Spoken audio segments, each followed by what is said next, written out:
Tudo bem, pessoal? Aqui é o professor Alessandro, professor de Geografia. Pessoal, vamos dar início a mais uma das nossas atividades online. Hoje vamos começar a semana 14, pessoal. Vamos dar nossa continuidade ao assunto da atmosfera que nós vimos. Semana passada nós vimos os elementos climáticos. Nós vimos que a atmosfera, o tempo e o clima são divididos em dois fatores, em elementos climáticos e fatores climáticos. A gente já viu os elementos climáticos, hoje nós vamos ver os fatores climáticos, ok? Vamos começar. Bem, o primeiro fator climático, pessoal, é a latitude, certo? A latitude, pessoal, quanto mais próximo à linha do Equador, significa que os raios solares, olhem aqui, atingem mais diretamente a superfície terrestre. E como a Terra ela é um pouco inclinada, né, como vocês veem aqui, ó, inclinada, algumas partes do globo terrestre recebem os raios solares em menor quantidade de calor. Então, quanto maior a latitude, menor vai diminuindo. Quanto maior a latitude, quando vai aumentando as latitudes, as temperaturas vão diminuindo cada vez mais, certo? Por quê? Porque a latitude começa aqui, ó, na linha do Equador 0 e vai até 90 de cada lado.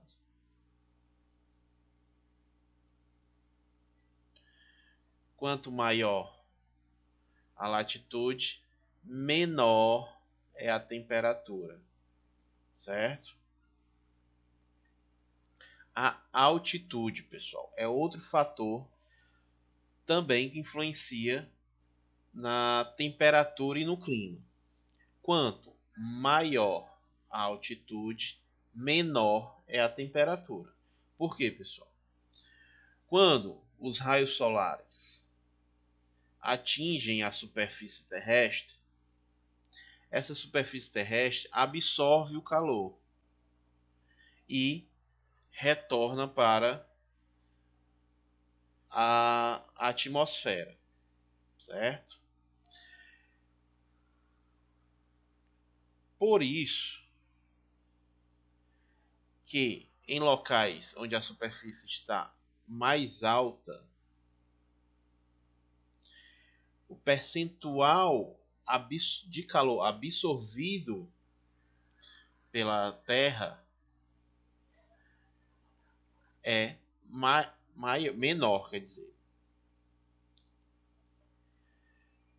Entenderam? Quanto maior é a altitude, menor é a temperatura. Por quê? Porque a superfície absorve mais o calor emitido do Sol. Em média, pessoal, a cada 200 metros de altitude, a temperatura diminui 1 grau Celsius. Como vocês verem aqui, ó, ao nível do mar, você está a 22 graus Celsius. 200, 300, 400, 600. Você vai diminuindo 1 grau. Você chega a 1.200 metros, 16 graus Celsius. Entenderam? Maritimidade e continentalidade, pessoal, é outro fator que influenciam a temperatura e o clima. Vamos lá, pessoal. Nós hoje, em Calcaia, nós moramos próximo ao mar, né? Então, pessoal, a continente, eles se aquecem e se resfriam mais rapidamente do que os oceanos. Quem aqui vai na prazinha de manhã e vai tomar um banho de mar no oceano, a água está gelada, né? E quem já teve a oportunidade de ir à praia à noite, a água está quente. Por quê? Porque a água do oceano, ele demora a esquentar e ao mesmo tempo demora a esfriar. Ou seja, ele demora a receber os raios do sol, demora a esquentar e ao mesmo tempo ele demora a esfriar.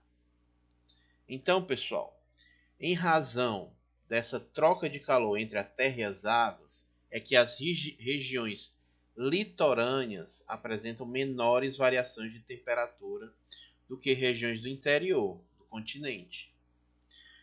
Esses são os chamados maritimidade e continentalidade, ou seja, em regiões próximas a oceanos, em regiões litorâneas,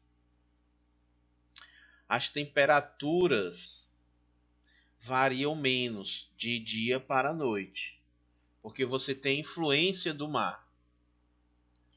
E em regiões de interior, onde você não tem esse fator, a variação de temperatura entre o dia e a noite é bem maior. Por quê? Porque o continente, ou seja, as terras, o solo, ele aquece muito rápido e ao mesmo tempo ele esfria muito rápido. Entenderam? Vamos continuar. Problemas ambientais. Pessoal, nós estamos falando de clima, de atmosfera, e um grande causador da variação de temperatura e da composição da atmosfera terrestre é a ação dos seres humanos. Nós somos os principais causadores de problemas ambientais. Nas cidades e nos centros urbanos, há uma grande emissão de gases poluentes, gerados por indústrias, automóveis. No campo, nós temos as queimadas, a criação de gado, criação de animais, sobretudo bovino. São grandes causadores de problemas atmosféricos, pois emitem o gás metano, que é um gás muito tóxico, certo? Qualquer alteração em uma das camadas da atmosfera pode trazer consequências negativas para a vida terrestre, afetando direta e indiretamente as próximas ou mais afastadas, as áreas próximas ou mais afastadas. Um grande exemplo do que aconteceu e ainda acontece com problemas na na atmosfera foi a redução da camada de ozônio, que ocorreu na estratosfera, que foi essa redução. O que foi? O que é isso, pessoal? Na estratosfera, pessoal, há uma camada formada pelo gás ozônio. Ela é responsável por filtrar os raios ultravioletas emitidos pelo Sol, que são extremamente nocivos a nós seres humanos. Em 1970 foi descoberto na Antártida uma redução na espessura dessa camada. Além dessa camada, além dessa área na Antártida, várias outras teve uma quantidade de ozônio também diminuída, certo? Ao atingir diretamente a superfície, pessoal, os raios ultravioletas provocam vários tipos de doenças nos seres humanos, entre eles o câncer de pele, afeta a vida das algas, que é muito importante para a nossa sobrevivência, pois as algas são responsáveis por grande parte do oxigênio no mundo, certo? A produção de oxigênio no mundo e de outras espécies que vivem nos oceanos. Quem foi responsável por essa redução? Depois de muito estudo, pessoal, a gente descobriu que o agente foi o gás chamado Freon, ou gás CFC, que é a clorofluorcarboneto. Vamos lá de novo. Clorofluorcarboneto. Usado em lata de aerosol, pessoal. Desodorante inseticida. Até a década de 70, 80, finalzinho dos anos 80, essas latinhas de inseticida que a gente compra hoje usava esse gás, que era extremamente nocivo, certo? Não só para a camada de ozônio, mas também para o solo. Por quê? Porque além disso, eles eram usados em aparelhos de ar-condicionado, em geladeiras, na fabricação de isopor, certo?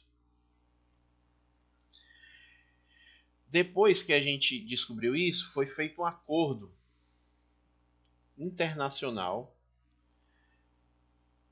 que um acordo ratificado e confirmado em 1980, com o objetivo de eliminar gradativamente as produções do gás, a produção e a utilização do gás freon nos aerosóis, né? Outro grande problema que enfrentamos hoje é o chamado gases do efeito estufa. Nós já vimos que o efeito estufa natural é bom, mas existe o efeito estufa provocado pelo ser humano. Como? Com o aumento do dióxido de carbono e do metano, que são responsáveis por reter calor na atmosfera. Com a introdução da Revolução Industrial, a quantidade de gás desse efeito estufa lançado na atmosfera vem aumentando cada vez mais. E esse aumento causa um efeito estufa devastador.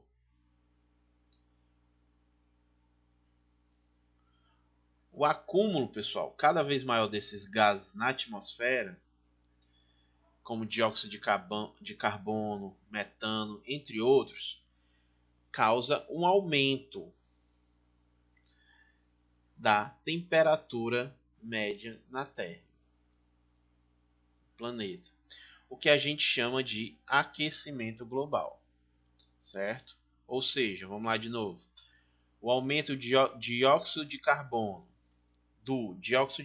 e de outros gases e a concentração deles na atmosfera provoca o aumento da temperatura média no planeta, que a gente chama de aquecimento global.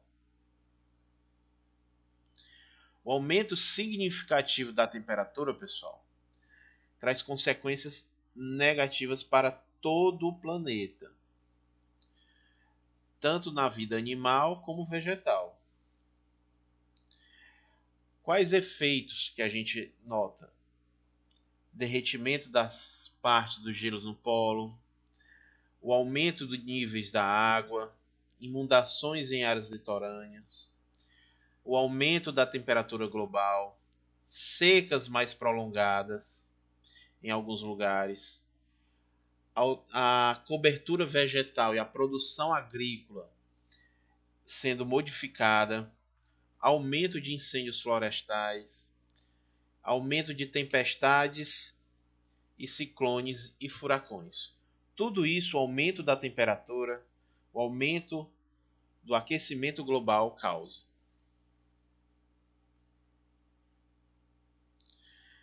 Para lutar contra isso, contra o efeito estufa, foi feito em 1997, assinado por 172 países, o Protocolo de Kyoto,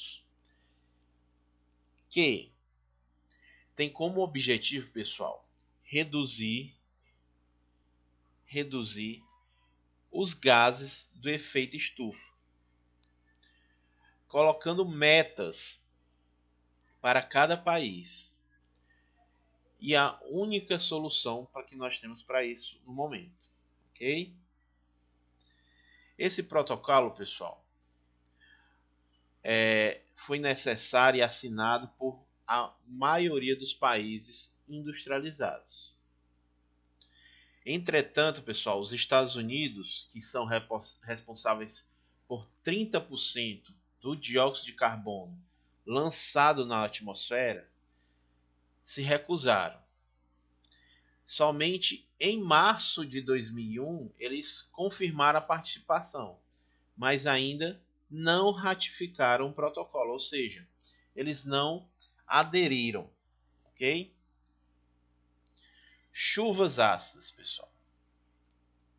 Chuvas ácidas. Isso aqui é mais um fenômeno ocorrido na nossa atmosfera. Pessoal, isso tem a ver com o grau de acidez na nossa atmosfera, na água que evapora. Por quê? Chuva a gente sabe como acontece, né, pessoal? A água evapora com o sol, sobe para as nuvens, lá elas se condensam e quando está muito condensada elas caem. Só que ao ter muitos poluentes na atmosfera, quando o vapor d'água se forma, eles levam os ácidos sulfúricos e nítrico, que são o quê? Que são resquícios dos dióxido de carbono e do metano. Isso aumenta a acidez da chuva, pois esses ácidos são absorvidos pelas gotas e precipitam-se, ou seja, caem. E isso é chamado de chuvas ácidas. A maioria, pessoal, desses gases poluentes são emitidos nos centros urbanos. Mas o vento transporta as nuvens poluentes para longe. Ou seja, você pode estar morando no interior sem nenhuma fábrica, mas de repente pode ocorrer uma chuva ácida. Por quê?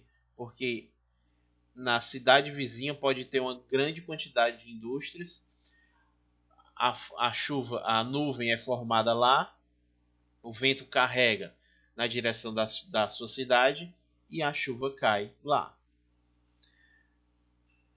E essa chuva, pessoal, provoca imensas crises, né? Como a poluição de lagos e rios, destruição de florestas, corrosão de construção, veículo, diminuição da produção agrícola, entre outros.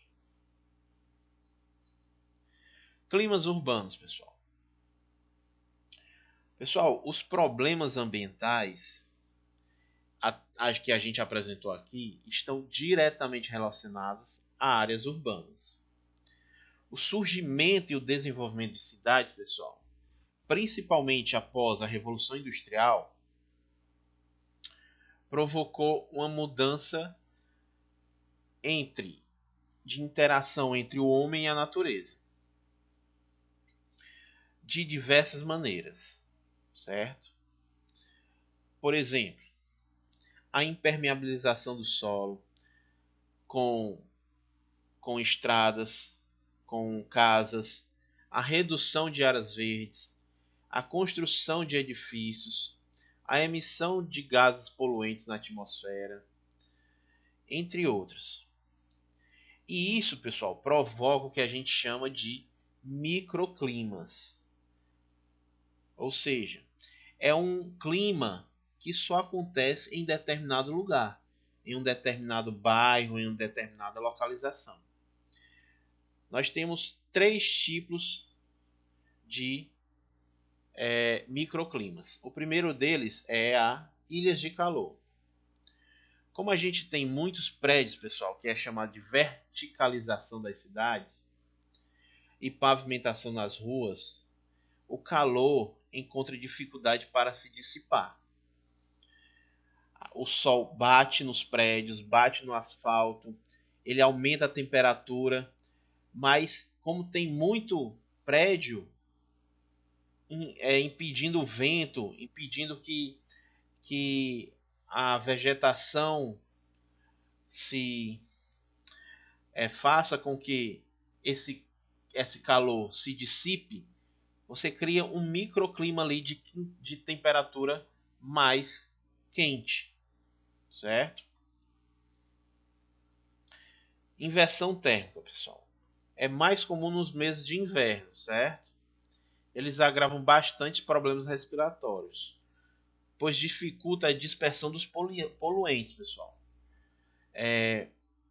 Esse fenômeno, pessoal, ocorre quando a camada mais fria, ou seja, mais densa, que geralmente está os gases poluentes, fica mais próxima da superfície da Terra. E o ar quente, que é mais leve, fica em cima. E essa faixa superior, pessoal, contribui para a retenção das micropartículas. Ou seja, o ar frio que está lá embaixo, que está carregado de poluentes, não consegue subir, porque o ar quente está lá em cima, que era para ser exatamente o contrário, né? Ficar essa volta para isso ser sempre girando. Como vocês verem aqui, ó. O ar quente está aqui, o ar frio está aqui e o ar quente. O ar quente é para descer, pessoal. E o ar frio para subir, para se dispersar. Mas como nós temos muitos poluentes, isso não consegue, certo? E nós temos a enchente, muito comuns em grandes cidades. Ocorre principalmente, pessoal, em chuvas torrenciais, que acumulam grande quantidade de volume de água em um pouco espaço de tempo, causando enchentes.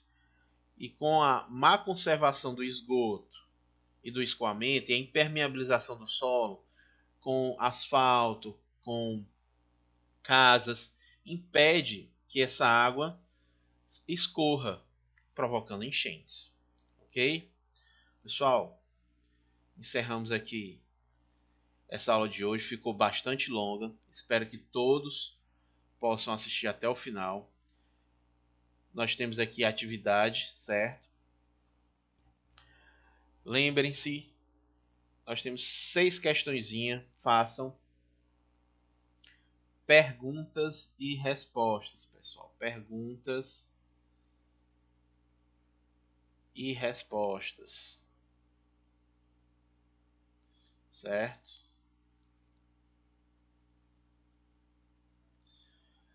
Lembrem-se de colocar nome, turma, escola, semana, pessoal. Semana 14. Pessoal, fiquem em casa se você puder. Se cuidem. Tchau, tchau. Até a próxima semana.